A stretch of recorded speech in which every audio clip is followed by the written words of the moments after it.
Hi friends, இப்போ எங்கே போகிறோன்னா கோயிலுக்கு போகிறோம். சனி பகவான் கோயிலுக்கு போகிறோம்.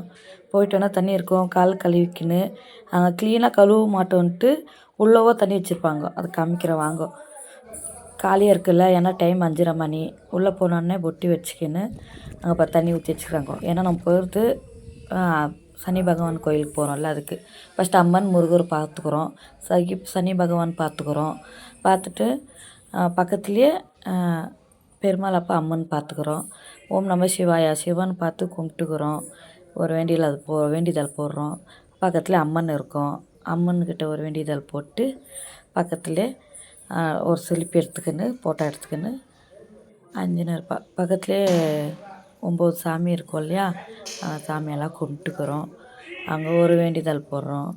அங்கே ஒரு வேண்டிதல் போட்டு பக்கத்தில் ஆஞ்சநேயர் அப்பா எவ்வளோ பெருசு இருக்குது, வேண்டிங்கோ கும்பிட்டுங்கோ. போயிட்டு பொட்டில் வச்சுன்னு போனோன்னே பொங்கல் சுட 5:30 மணிக்கு பொங்கல் கொடுக்குறாங்க. அதுதான் கோயில் காலியாக இருக்குது. சரிங்களா? பார்த்துட்டு அப்படியே கணபதி அப்பா பார்க்குறோம். சின்ன குட்டியிலேருந்து பெருசு வரைக்கும் கணபதி சாமி இருக்கும் பாருங்கள். பார்த்துட்டு அம்மன் சாமி இருக்கும். பார்த்துட்டு பக்கத்தில் ஆஞ்சநேயர் அப்பா பாருங்கள், எவ்வளோ பெருசால. பார்த்து வேண்டிதல் பண்ணிவிட்டு இது எங்கே இருக்குதுன்னு கேளுங்கோ, கண்டிப்பாக அட்ரஸ் சொல்கிறேன். சரியா? போகிறவங்கன்னா பக்கத்துலேயே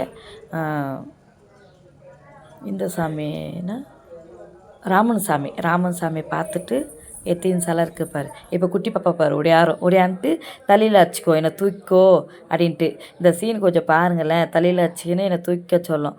உங்களுக்கு யாருக்குன்னா இந்த அட்ரஸ் வேணால் சொல்லுங்க. ஓகே, பாய்.